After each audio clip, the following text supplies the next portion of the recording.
cómo se inicia el seguimiento cuando empezamos el tratamiento con medicamentos y también parte como de la automedicación.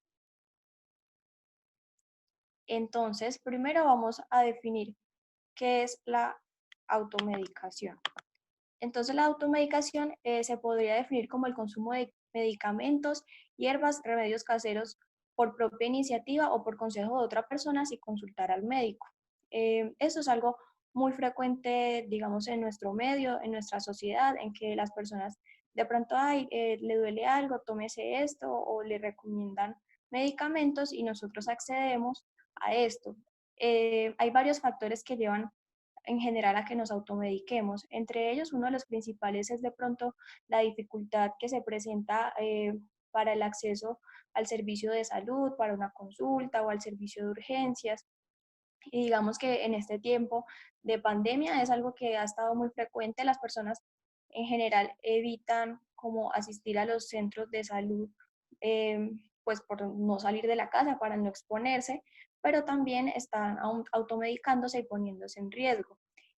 Parte también de la automedicación está influenciada por el desconocimiento que tenemos. Entonces, digamos, para este caso en específico, en este contexto que estamos viviendo, la idea es que utilicen las líneas telefónicas para asesorarse de profesionales de la salud, ya sea para que les den alguna sugerencia en cuanto al tratamiento o sugerencias para acercarse a los diferentes centros de salud, ya sea por el servicio de urgencias o por consultas o la asignación de telemedicina. Entonces, los invito a que hagan uso de esto para evitar la automedicación, o sea que hay, digamos que ahorita se están abriendo nuevas vías de acceso para el servicio de salud. La otra parte es el desconocimiento acerca de los medicamentos y de lo que nos puede hacer daño. Y también no solamente los medicamentos, sino de pronto de algunos remedios caseros, de algunas hierbas, de algunos remedios naturistas, y esto está asociado con lo que consideramos a veces la inocuidad o creemos pues que no nos va a hacer daño, que por ser algo casero, que por ser de pronto hierbas, que por ser un remedio naturista no nos va a hacer daño o no va a tener un efecto con la otra medicación que de pronto estamos tomando. Entonces, la invitación es que siempre que vayan a iniciar algún medicamento o que se sientan de pronto enfermos, busquen la manera de ser valorados por un profesional. Eh, entonces vamos a pasar como a hablar un poquito más específico de la automedicación y de los psicofármacos. Mm, ¿Qué pasa? A veces nosotros, como hemos venido hablando, podemos presentar algunas crisis, ya sea de ansiedad, de síntomas de tristeza, de ira. Entonces, algo de lo que hemos estado trabajando mucho con Red Expresarte son los primeros auxilios psicológicos y pues para eso estamos los profesionales eh, del equipo de trabajo y pues muchas de las personas que han estado con nosotros en seguimiento pues también han tenido como la oportunidad de acceder a esto, ¿sí? Los primeros auxilios psicológicos básicamente son una entrevista y ya pues nosotros vamos haciendo como los pasos siguientes y les vamos orientando sobre qué ejercicio, sobre qué es lo que se debe hacer, sobre cómo guardar la calma, sobre otras opciones pues para el manejo de la sintomatología. Dentro del manejo de los primeros auxilios psicológicos no está como tal el uso de los medicamentos. En casos de crisis que de pronto se necesita algún medicamento, estos van a estar determinados pues por un profesional de la salud. Generalmente, si es algo agudo, si es algo ya que necesita tratamiento ya, se debe hacer pues por el servicio de urgencias. Mm, ¿Qué complicaciones podemos tener de pronto cuando nos automedicamos, en especial con los medicamentos utilizados para los trastornos de salud mental? En la primera charla yo les comentaba que la mayoría de estos medicamentos no van a tener un efecto inmediato sobre nuestro estado de ánimo. De pronto los que van a tener un efecto inmediato van a ser los sedantes, que son los que nos van a ayudar como a calmarnos un poquito. ¿Sí? Pero digamos lo que son los antidepresivos o los antipsicóticos no van a tener un efecto inmediato y no nos van a normalizar nuestro estado de ánimo solamente con tomarnos una dosis del medicamento. Generalmente necesitamos que haya una concentración por lo Qué tan grosera, no. Es que yo no te estaba diciendo a ti, le estaba menos diciendo a Felipe. 3 semanas. Nata, creo que tienes el... Abierto. ¿Ah? Deja el ¿En la micrófono cama? abierto. Listo. Entonces, lo que les estaba diciendo que hay que tener una concentración del medicamento por lo menos en 2 a 3 semanas para que empiece a hacer efecto en nuestros neurotransmisores. Si quieren, se pueden remitir también al primer video que está en nuestro canal de YouTube para que de pronto profundicen un poquito más en el tema. Entonces, eso quiere decir que si yo estoy triste, el hecho de que yo me tome el día de hoy un antidepresivo no me va a subir mi estado de ánimo ni me va a quitar todos los síntomas que yo estoy sintiendo, porque con una sola dosis no va a ser suficiente. Por el contrario, sí pueden pasar otras cosas. Lo ideal es que siempre que haya una medicación esté indicada por el profesional de la salud. Yo les explicaba que todos los medicamentos pues tienen unas reacciones adversas y por eso el profesional de salud es el encargado de elegir cuál es el más apropiado para cada caso, según la sintomatología y las enfermedades que presente. Entonces, a veces cuando tomamos de pronto, sobre todo con los antidepresivos, que es lo que más se ve, entre ellos la fluoxetina, la tomamos sin indicación médica, lo que podemos llevar es a que nuestra ansiedad se aumente, porque la fluoxetina pues no en todos los casos se va a dar la misma dosis ni se va a iniciar de la misma manera. Entonces, digamos, si este medicamento no está recomendado para nosotros, pues lo que podemos terminar es haciéndonos un daño y aumentando nuestra ansiedad y nuestra sintomatología en vez de beneficiarnos, ¿sí? Lo otro que puede pasar, sobre todo con los antidepresivos, es que algunas personas pues están diagnosticadas con un trastorno afectivo bipolar y en general de primera línea no está indicado el uso de un antidepresivo, porque esto nos puede llevar a pasar de un estado de depresión a un estado de manía o hipomanía, pero pues eso en general, por eso lo debe definir una persona de la salud, un médico general o el psiquiatra. Entonces, la invitación con esto es a que no nos automediquemos y siempre pues busquemos la ayuda y por parte de Red Expresarte saben que cuentan pues como con nuestro apoyo si en algún momento llegan a sentirse con un aumento de los síntomas, que están entrando en una crisis, pues la idea es que se comuniquen con nosotros para ayudarles en ese sentido. Lo otro es la sobredosificación, o sea, las personas del común no se saben cuál es la dosis del medicamento apropiado para cada edad, para cada peso, para cada persona. Entonces no es lo mismo y a veces hay medicamentos que pueden variar de una dosis de, por ejemplo, 25 miligramos hasta 300 miligramos, dependiendo del caso. Entonces, de pronto dejarnos llevar por una persona que no está entrenada para esto, pues nos puede llevar a tener como efectos deleterios en nuestra salud. Eh, Lo otro que les quería pues como mencionar el día de hoy es sobre el inicio de los psicofármacos y el seguimiento.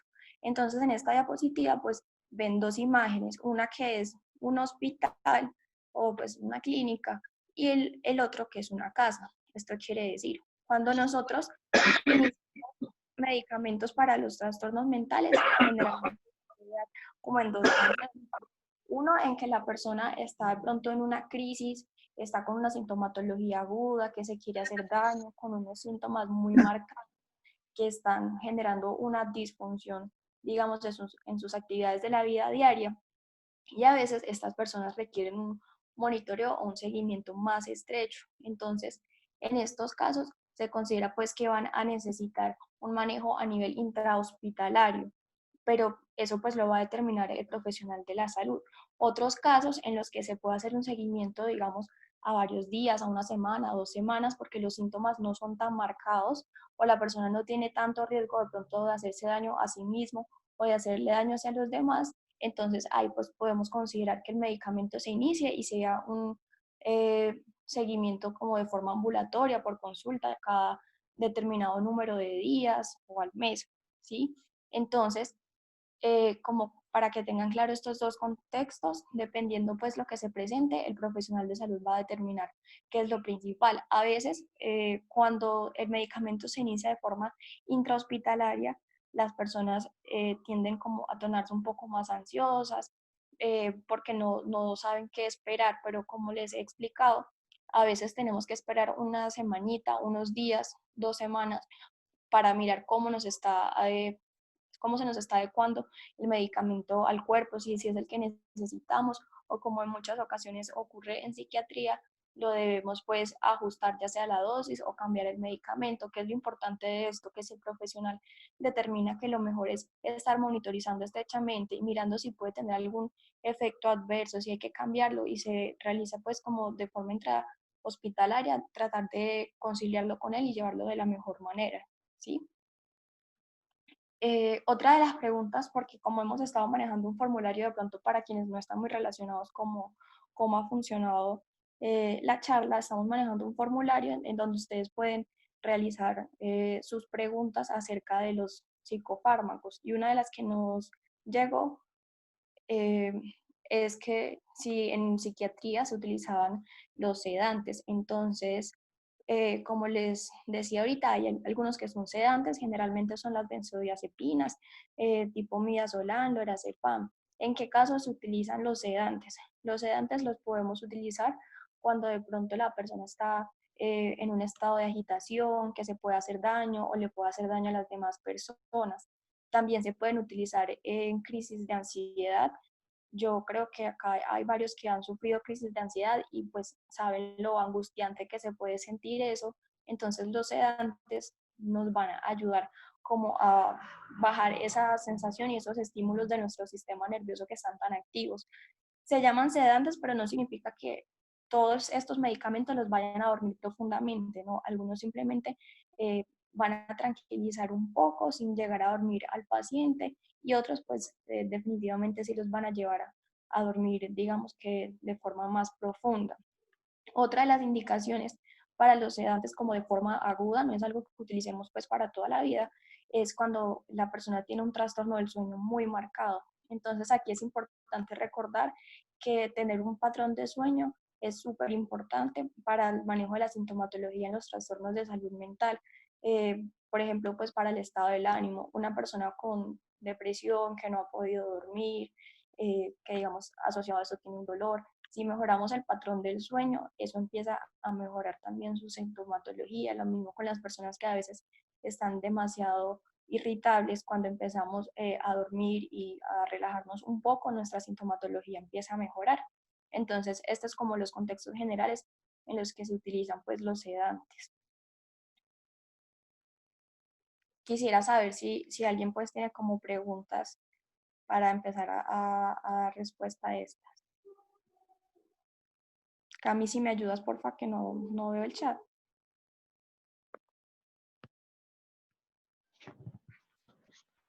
Pues en este momento en el chat no tenemos preguntas y por Listo. Facebook Live tampoco. Ah, bueno. Mm, está por aquí Juan Si Pablo. alguno de los que estén en este momento en la reunión de Zoom, obviamente todos los micrófonos están silenciados, pero pueden desilenciar o quitarle el silencio al micrófono y contarnos si tiene alguna pregunta. Bueno, ahí Shirley nos está levantando la mano. Si quieres, puedes quitar el silencio y hablarnos, preguntarnos.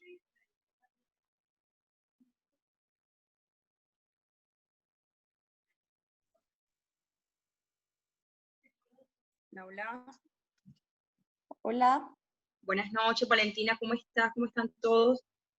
muy bien, Shirley, gracias. Valentina, mi pregunta es la siguiente. ¿Qué tan desierto es cuando te dan un diagnóstico? Bueno, en mi caso personal es bipolar, el trastorno afectivo bipolar. Tú lees lo que es y ya tú tienes una idea, ¿cierto? Pero cuando a ti estás en consulta, a ti te dicen, no, lo que pasa es que no en todos los casos es igual. O sea, no en todos los casos es tan marcado el trastorno, no en todos los casos es tan fuerte. O sea, yo quedo como que, no, lo que pasa es que para unos es una medicación y para otros es otra. Lo que pasa es que que era el caso que yo te comentaba, que mi hijo tiene una medicación y que la psiquiatra me dice que tengo que esperar máximo 2 años. Pero he conocido personas con esta condición que me dicen, no, es que a mí al año ya me bajaron la dosis, no, es que ya a mí a los 4 meses me bajaron la dosis. Entonces, es algo que como que yo decía, pero si es un trastorno, tiene que ser un trastorno igual para todos, ¿no? No, los trastornos no van a manifestarse con la misma, digamos, intensidad para todo el mundo. Si tú hablas con varias personas que tengan el mismo diagnóstico, sus crisis pueden ser completamente diferentes en cuanto a la intensidad. Hay personas que tienen crisis y no necesariamente llegan a estar hospitalizadas, sino que incluso se pueden manejar, digamos que con un seguimiento estrecho en casa, mientras que otros van a necesitar estar hospitalizados, ¿sí? Hay personas que en crisis van a intentar hacerse daño, que van a intentar lesionar a otras personas, mientras que hay personas que en crisis completamente no se van a hacer daño y no le van a hacer daño a los demás, entonces no presentan la misma intensidad. En el trastorno afectivo bipolar, incluso algunos pueden presentar síntomas psicóticos, alucinaciones, ideas delirantes, pero no significa que todos los pacientes con trastorno afectivo bipolar vayan a presentar estas ideas o este tipo de sintomatología. Por eso son un trastorno, ¿sí? Porque son un conjunto de signos, un conjunto de síntomas. Entonces, no significa que todos los pacientes vayan a presentar de pronto todos los síntomas que estén descritos dentro de este trastorno. Entonces, dentro de esto va a variar. Lo mismo que va a variar de pronto la predisposición genética, el entorno, la educación. Ya veíamos que la salud mental no depende solamente como del cerebro, sino que hay muchos factores que van a estar jugando pues un papel muy importante en esto.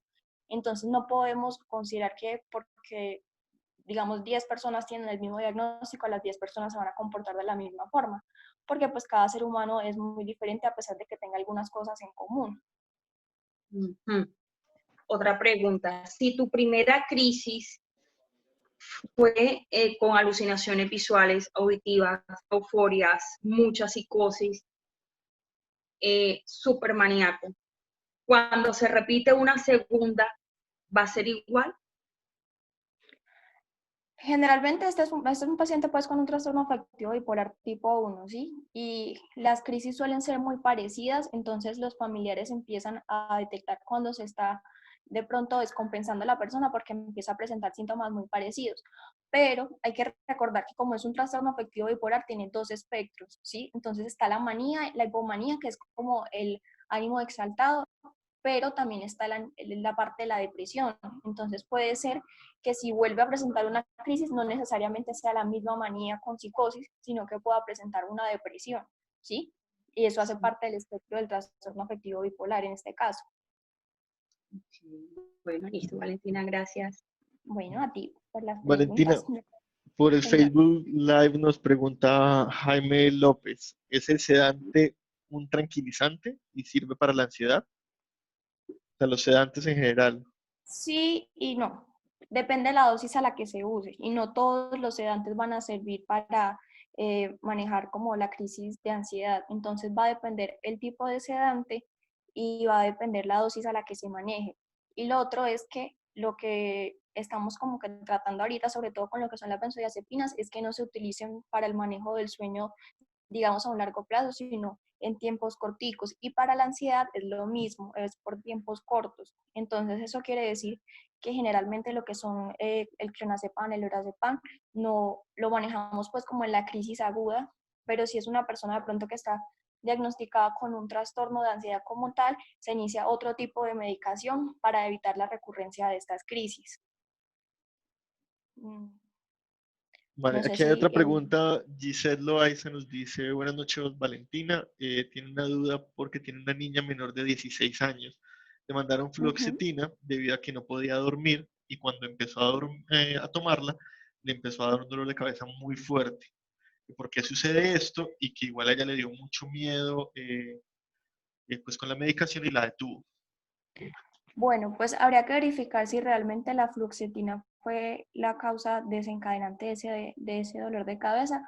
Podría ser cierto, pero entonces ya sería como lo que yo les hablaba de hacer un seguimiento. Generalmente para la fluoxetina uno vuelve a revisar al paciente a las 3 o a las 4 semanas.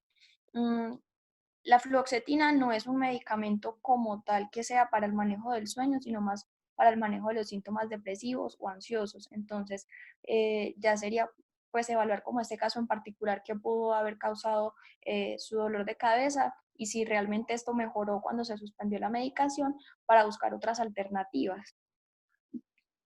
Porque a veces hay otras causas que pueden estar simultáneas y creemos que es la medicación que justo acabamos de iniciar porque hay, digamos que coincide con esto.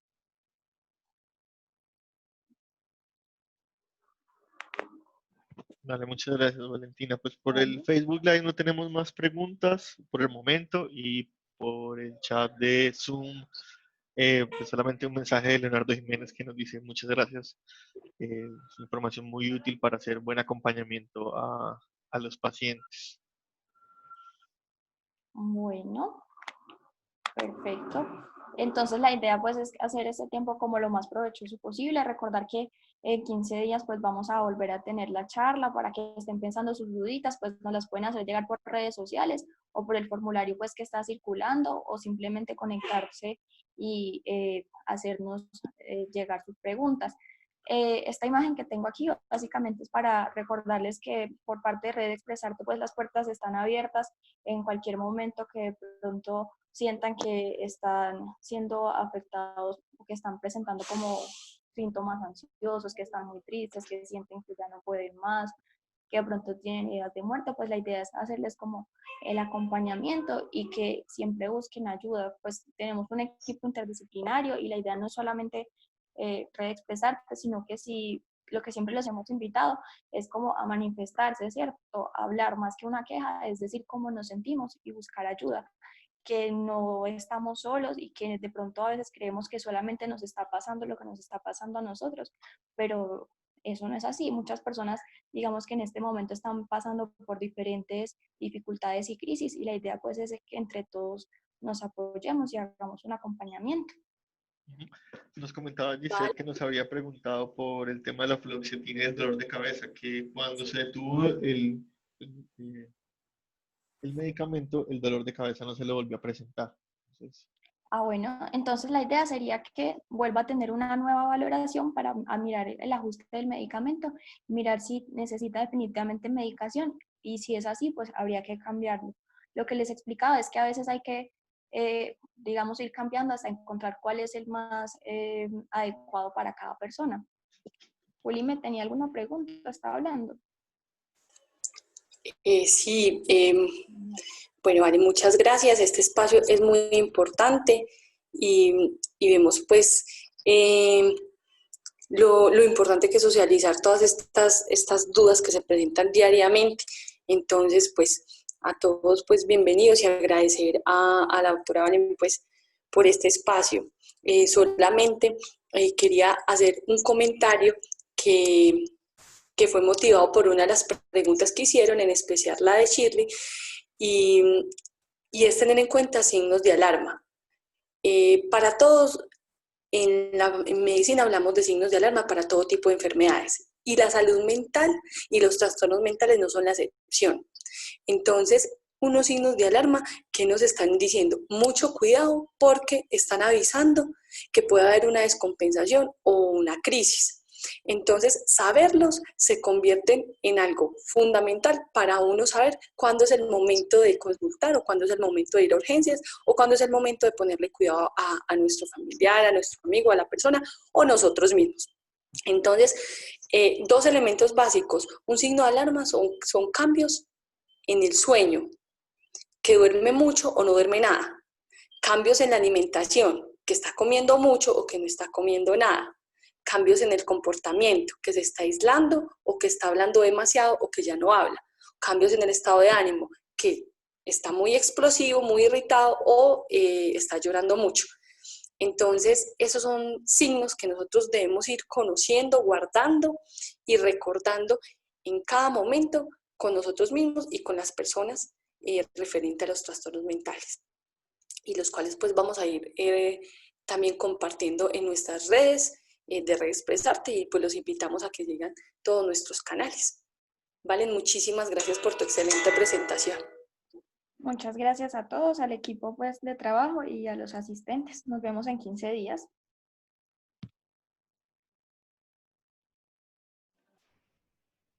bueno, muchísimas gracias. eh, Muchísimas gracias a todos los asistentes y también a los que nos están escuchando ahora también por Facebook Live. Vamos a seguir retransmitiendo estas charlas por Facebook Live para que las puedan escuchar. Y pues a todos muchísimas gracias por la asistencia y a la doctora Valentina también.